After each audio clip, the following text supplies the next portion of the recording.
Unlock crystal clear audio for your Nikon Z50 videos by mastering the Rode Videomic setup. First, identify the mounting point. Your Rode Videomic utilizes a standard Y1/4-inch thread for secure attachment. Locate the corresponding threaded socket on your Nikon Z50's hot shoe mount. Gently screw the Videomic onto the hot shoe until it's snug and stable. Don't over-tighten, just ensure it won't wiggle.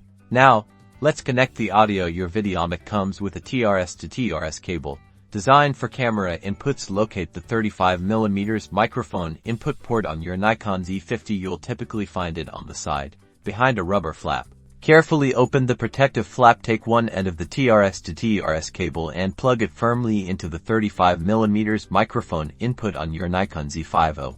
Next, take the other end of the same cable and plug it into the output port on your Rode Videomic. This is usually clearly marked as output or has a microphone icon.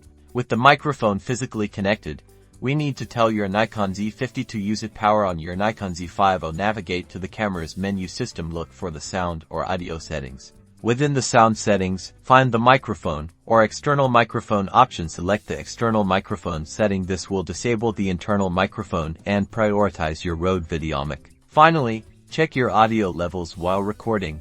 Monitor the audio levels on your Nikon Z50 screen to ensure you're not clipping or have a too low signal. You can adjust input levels in the sound menu if needed. Now you're ready to capture superb audio.